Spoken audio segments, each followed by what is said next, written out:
It's Tuesday morning, the beginning of my third week here in the UK on this trip, and I'm flying out next Tuesday. So yeah, 1 week left, and my next to last day in Windermere. I'm here tonight and tomorrow night, and then Thursday morning I'm on a train early back to London. So Mark has a big plan today. We're going to meet up soon for breakfast, and then we've got a full day ahead of us.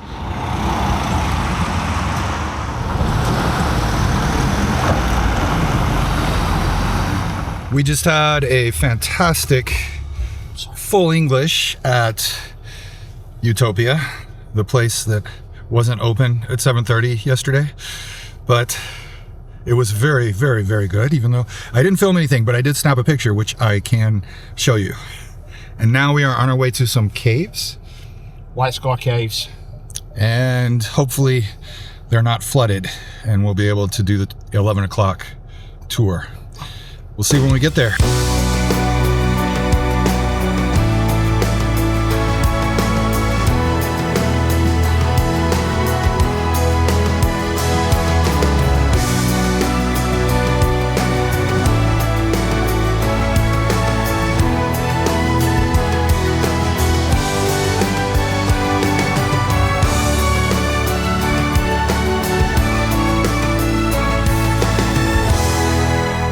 We've just had a couple of cups of coffee. The tour will be starting soon. It's 10 till 11. But good coffee, by the way. I haven't had a cup of bad coffee since I've been here.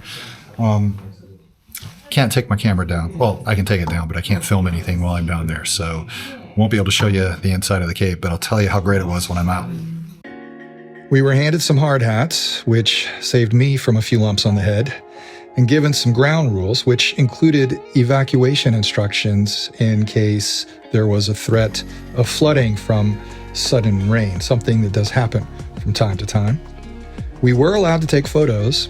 They just asked us not to shoot any video for safety reasons. People tend to continue walking and not pay attention to where they're going when they shoot video, and that can be dangerous in the cave.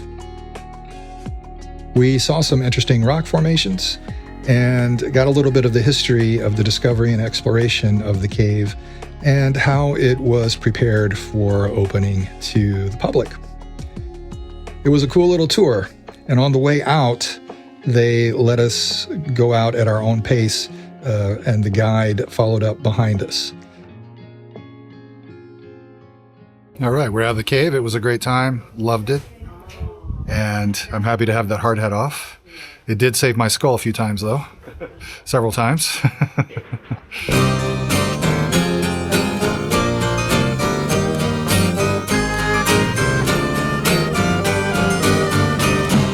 Out in the country, far from all the subtle noise of the city, there's a village green. Oh, it's been a long time since I last set eyes on the church with the steeple down by the village green.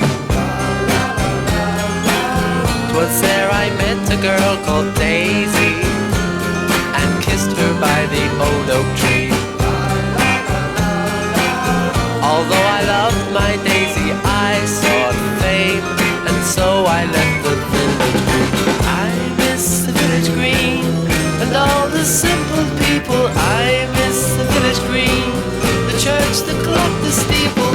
I miss the morning dew, fresh air and Sunday school. And now all the houses are rare antiquities. American tourists flock to see the village green. They snap their photographs and say, God darn it, isn't it a pretty scene? Tom, the grocer boy, and now he owns a grocery. I miss the village green and all the simple people. I miss the village green, the church, the clock, the steeple. I miss the morning dew, fresh air and sun.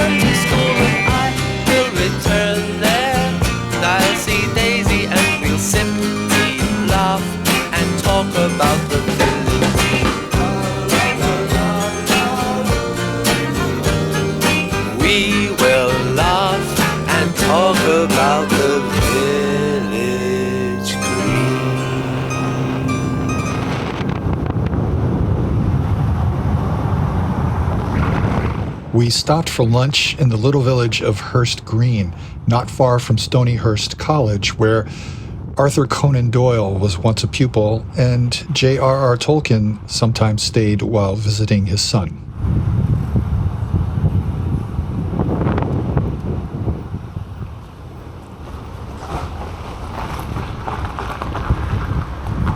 Lunchtime at the Shireburn Arms, and I'm told that the area around here is where Tolkien got his inspiration for the Shire. It's very Shire-like, but it was hard to get a shot of the countryside because of all the hedges in the way.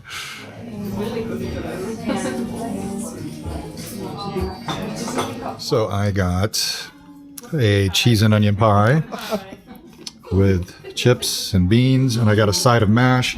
And this little fellow over here is eager to try some of it. Look at him. Okay, this cheese and onion pie, guess what? It's full of cheese. Look at that. Oh my gosh, that looks good. Look at all that cheese.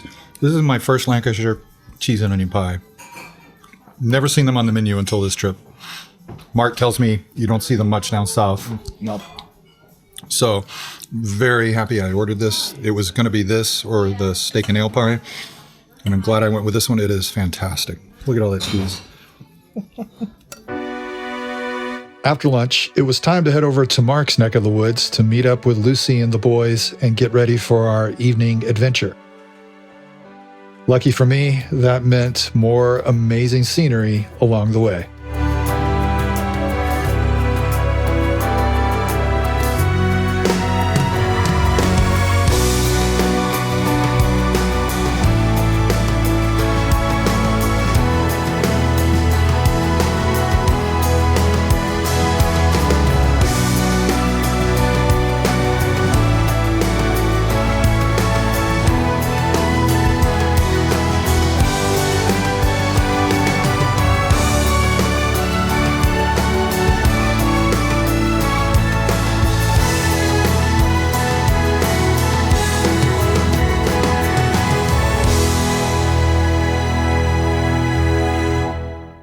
So after a bit of driving, we are in Wood Plumpton, and we're about to check out this old church over here.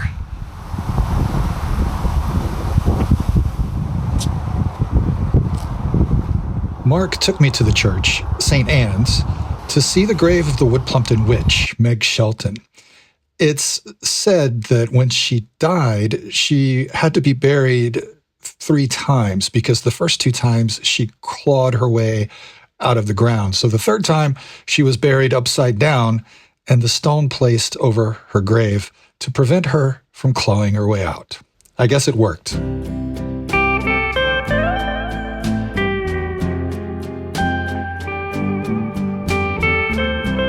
Joined by Lucy and Noah and Thomas, we set out for the town of Blackpool to go and see the illuminations. But along the way, we made a quick stop in Fleetwood, first to get a look at the sunset, which was quite lovely.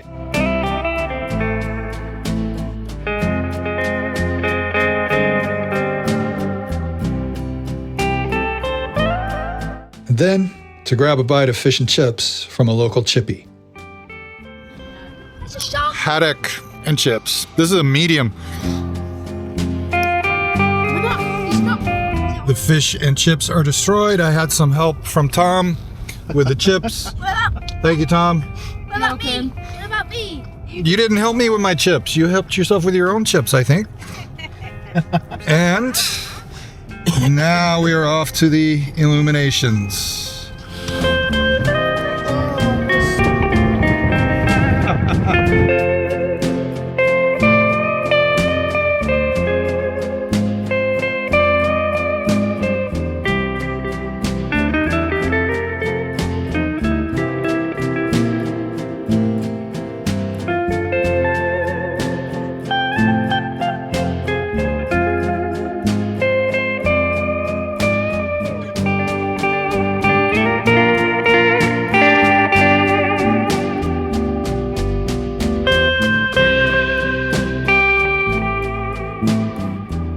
The Blackpool illuminations date back to 1879.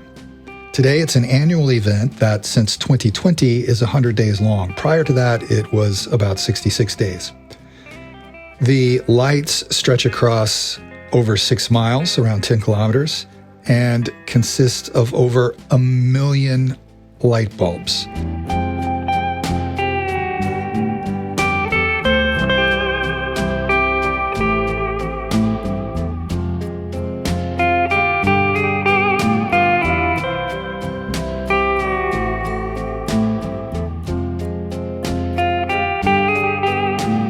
I found this an excellent way to end the day.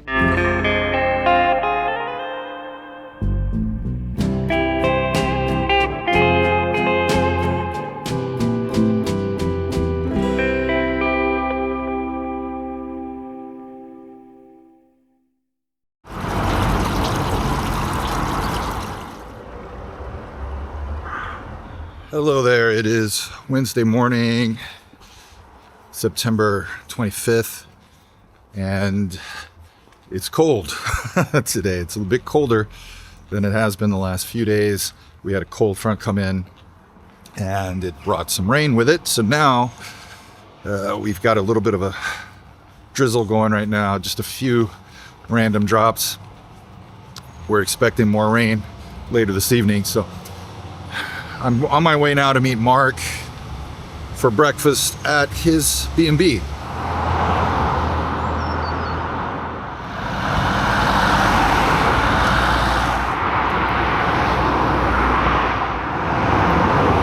We went up and down this road the first couple of days I was here, and I didn't realize how many little hotels and inns there are up and down here, so close, just outside of Windermere.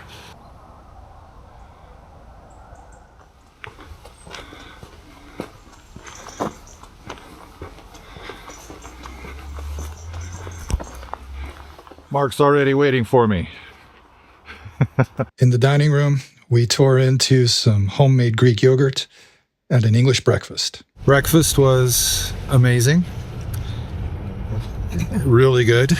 And we are now on the road. We're going to, what's it called? Tarnhow? Yeah. Which is a small lake on top of a mountain. Small mere, yeah. Yeah. Small deep body of water. To get there, we crossed Windermere on a cable ferry.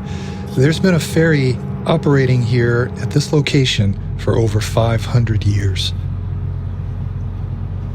This thing's so smooth, it started moving. I didn't even realize it. I thought we were still stationary. And then I just happened to look back and we were already away from the dock. Yeah, it's a smooth ride. The engine is relatively quiet.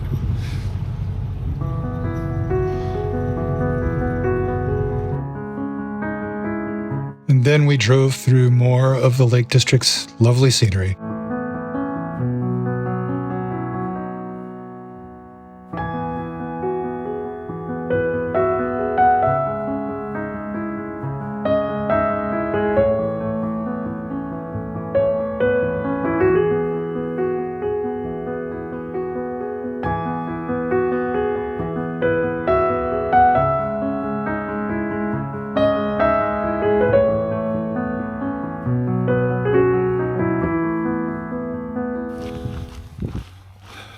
So this is absolutely lovely.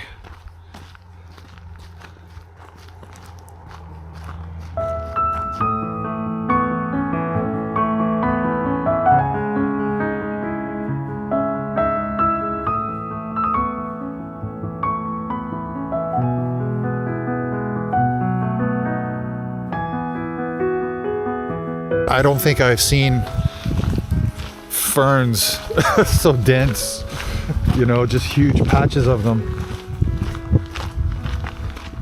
in my life.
Right, so that's Tarnhouse, and now we're on our way to Wharton, where some of George Washington's ancestors are buried. And there is a Washington pub, and they display the Stars and Stripes at the church on the 4th of July every year. Cool place. Awesome. Oh, there's a cross on top. Oh, right. Yeah, a small church with a big tower. After an hour ride through more lovely scenery, we arrived in Wharton. We are now in Wharton, and here is the George Washington pub. And this church here is where his ancestors are buried. It says the church is open. Yeah. All right, we took a little detour inside the church, and looky there. All right, so we're not sure exactly where the graves are, but we're gonna do a little Googling and see if we can figure it out and see if I can get it on camera. But I do have a meeting in about 15 minutes, so I'll probably do that first. I was just telling Mark this is going to be my first meeting in a cemetery. Well, I've just had my meeting. It lasted about 30 minutes, a little longer than I expected it to, but it was a good meeting, and we are now on our way to the graves because Mark managed to find them during the meeting. So, Elizabeth Washington, June 15th, is it? 15th, June the 15th, 1751. And Thomas Washington was the vicar here, apparently. The Washingtons migrated to this area in the 13th century, where they held land around Kendal and Camforth, not far from here. And there were the first one in Wharton was apparently named John Washington, and he was followed by 3 generations of Robert Washingtons. And the last of them was said to have built a tower called St. Oswald's Tower. Could be anywhere. Yeah, it could have been anywhere, but it was right in front of us. St. Oswald's Tower is the clock tower of St. Oswald's Church, which is where we were at. And Elizabeth Washington here, who died in 1751, was his daughter. There will be more Washington ancestors buried around here somewhere, possibly inside. Many of them were buried on the inside. Yeah. When it was refurbished in 1892. Uh-huh. And a lot of the gravestones like this was just sold off as I see. stones. I see. Village. Okay, so they would have been buried inside at some point. Interesting. And apparently the flag was a gift from some Americans who visited here in the 1960s or 1970s. And that's the flag they have now. They had another flag, which was outdated. It was missing Alaska and I guess Hawaii and the stars. So They're not essential states. yeah. Hey. We are on our way back to Windermere, and we're going to spend the rest of the afternoon. We're going to have lunch. We're going to sit around, have a few pints, and just chill. Oh, no. Maybe walk around the town a little bit. And that's going to be it. And tomorrow morning, he's back to his life, and I'm back to London early. We dropped by a quirky little place called the Crafty Bar for lunch and the first round of drinks. And then we had to go back by the Brookside for our last couple of rounds, and so I could have another sticky toffee pudding. Then I walked back to my hotel in the rain. And that brought my last day in Windermere to a close.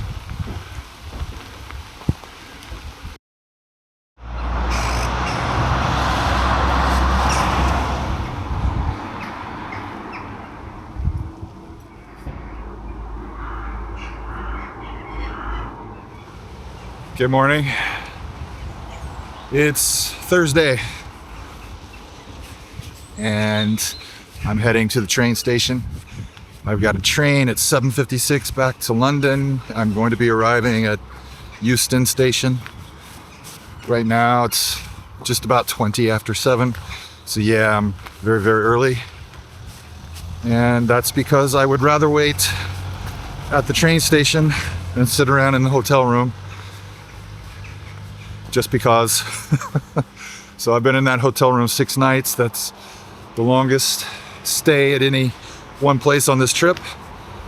I've got 5 more nights remaining. I'm going back to the same hotel in London that I was at before. It's not the greatest, but it's a place to sleep.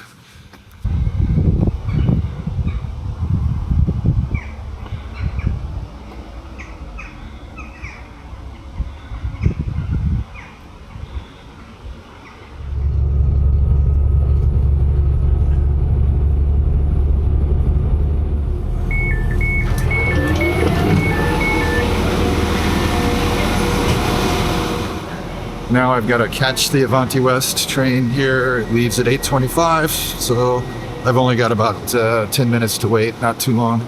Just got to go over here to platform 1. Bummer, says here, train's delayed. It's supposed to be 8:25. It's going to be 8:54. And now it's even further delayed to 9:03. 38-minute delay. What a start. After multiple notifications of delay, it seems the train will be arriving at 10 after 9, 45 minutes late. So it is now 9:05. Hopefully I'll be on board in the next 5 minutes. I guess they had some damage to the overhead wires up there. There was an object or something. There were trains to other destinations that were completely canceled, so I guess I'm lucky. And now it's scheduled to leave at 9:13. It's currently 9:11. Now it says a 9:14 departure. But anyway, I'm on the train.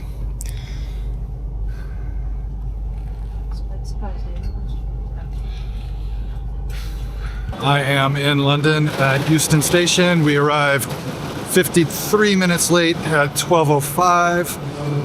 The delay, the object on the lines, was a tree. I guess it had blown over from the storms. The weather's been kind of crazy around the country in the last few days. It was nuts down south a few days ago, and now it's getting nuts up north. All right, well, the rain's not so bad. It's coming down steadily, but not heavily, so I can walk for a bit, I guess.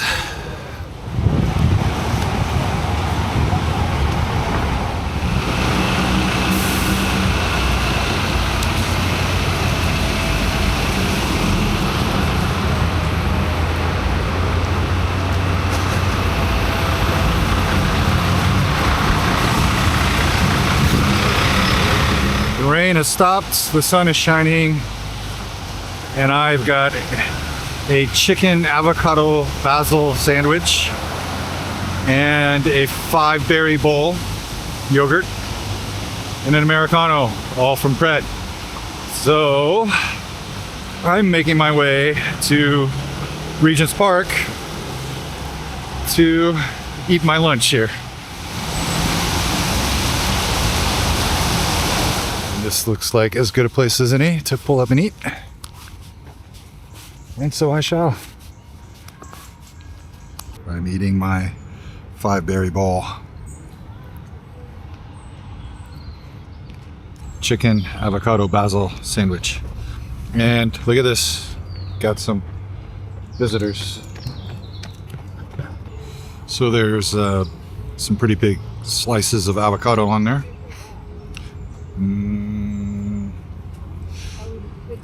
A moderate amount of chicken, not a whole lot. I see a little bit of empty space in this bread.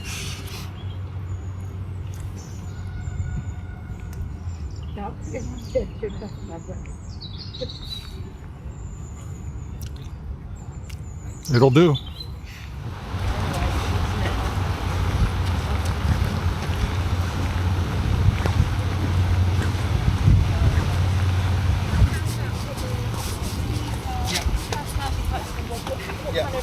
Last year, my wife and I were sat right over there on one of those benches.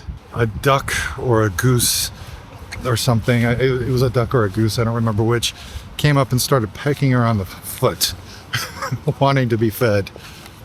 Here we are on Baker Street. The Sherlock Holmes Museum is right over there. I'm going to get on the Circle Line here at Baker Street and get off maybe at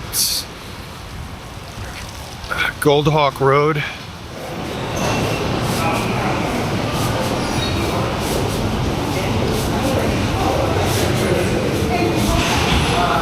Since I'm here, I might as well go ahead and get the Sherlock Holmes statue. It's probably not going to come out too well because of the lighting, but there he is. It was commissioned by the Sherlock Holmes Society of London to commemorate its 150th anniversary in 1999.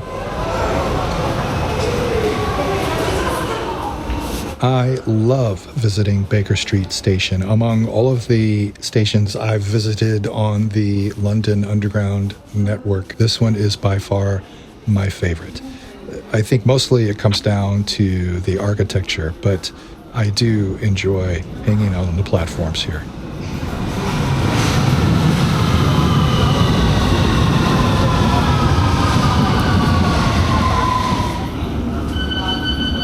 I arrived at Goldhawk Road Station and made my way to a local laundrette. Once the laundry was finished, I checked into my hotel, rested for a little bit, and then came back out for a long walk. But it wasn't a random walk. I was on a mission. So my plan for the rest of the evening is to go hang out in Covent Garden. I'm going to walk over there, assuming the rain doesn't get any heavier, because I need a good walk right now. I just got to get one. Yeah, I want to get this walk into Covent Garden. It's a little under 2 hours. And then I'm going to have some of my favorite gelato while I'm there from Venchi. And after that, I'll make my way back over this way to the Westfield Mall. I'll probably take the tube back.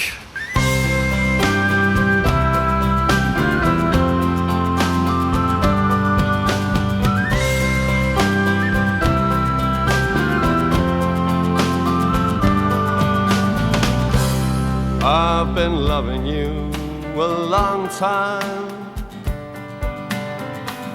down all the years, down all the days,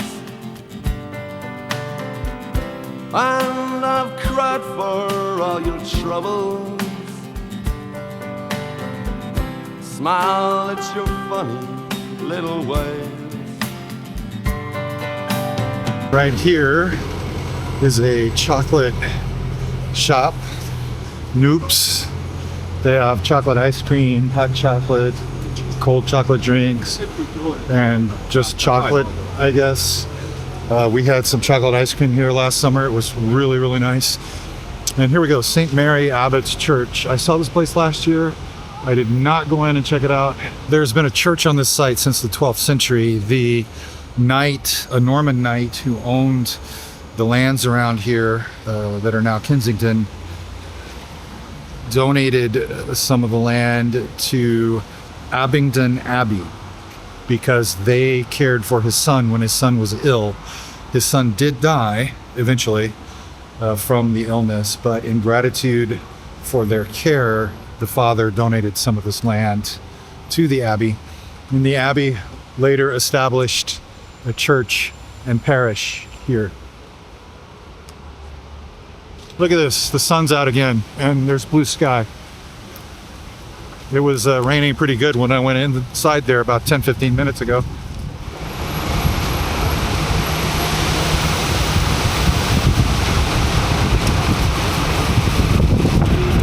Kensington Gardens is just right up here on the other side of this wall.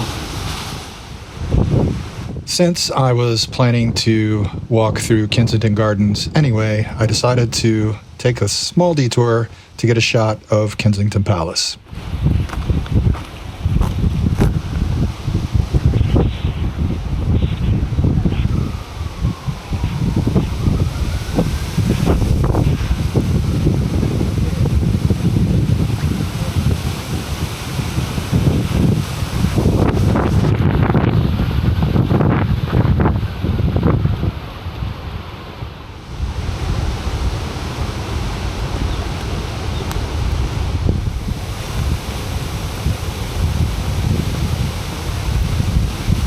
Another detour took me to the Albert Memorial, something I'd only seen in pictures before this.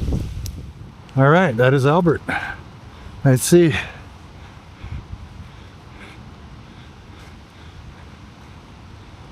Queen Victoria and her people. And of course that over there is the Royal Albert Hall. And so now I believe we're crossing into Hyde Park. On the south side of that, I dropped by Hyde Park Corner, across the street from Apsley House, which is the London townhouse of the Dukes of Wellington and also a museum. And of course, I walked through the Wellington Arch.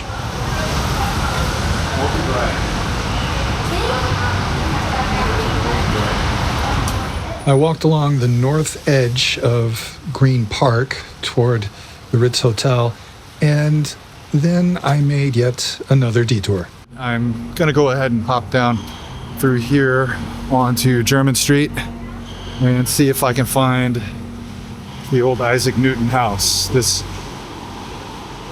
Go through this little arcade here. Along the way, I passed the statue of Beau Brummel, the famous dandy who set the standard for men's fashion during the Regency period. And here it is.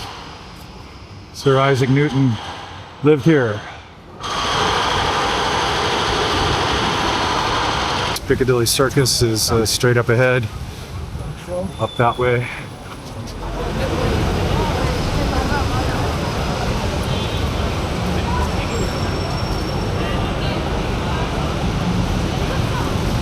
And now we're coming up on Leicester Square, the spot that locals always tell you never to visit as a tourist. They've got the M&M store here, and right up here is Chinatown. I'm not going to go through Chinatown right now, but I will before the trip is over. When you get to Leicester Square, you know you're not far at all away from Covent Garden, which is just up the street there. Thomas Arne, composer, lived here.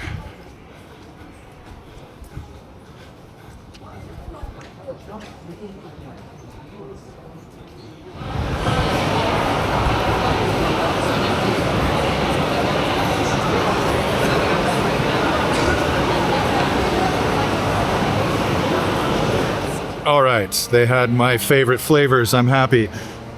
I've got stracciatella. They always have that. They've got salted butter caramel, Camino, which is hazelnut with a chocolate topping, and nougatine. They have the nougatine this time, dark chocolate with a hazelnut topping on top. So I've got to hurry up and eat this because it's going to melt. They also gave me a dark chocolate coin here. Usually they ask you if you want dark chocolate or milk chocolate. Today, they only have the dark chocolate. So yeah, I need to eat this before it melts. Yeah, I know. There are other Vinci locations I could have gone to, but I absolutely love visiting Covent Garden. I don't know why. I don't think I could ever explain it, but there's something about the atmosphere here that I just enjoy seeing every time I visit London.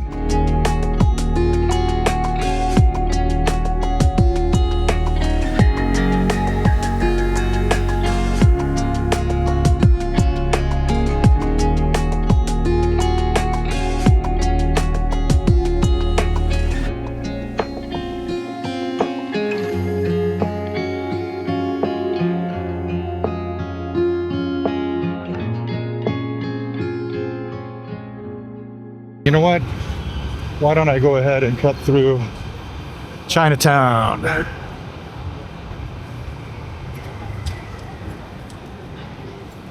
We watched our friends grow up together, and we saw them as they fell. Some of them fell into heaven,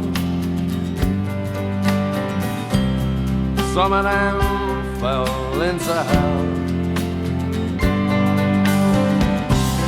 I took shelter from a shower, and I stepped into your arms on a rainy night in Soho. The wind was whistling all its charms. I sang you all my sorrows.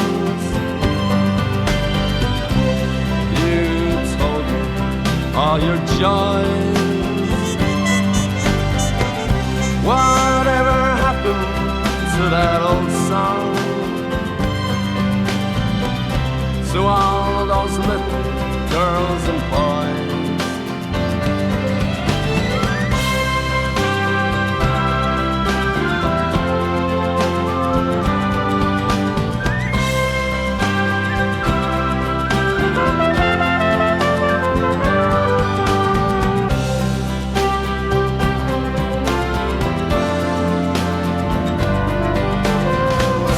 Sometimes I'd wake up in the morning, the ginger lady by my bed, covered in a cloak of silence. I'd hear you talking in my head. I'm not singing for the future,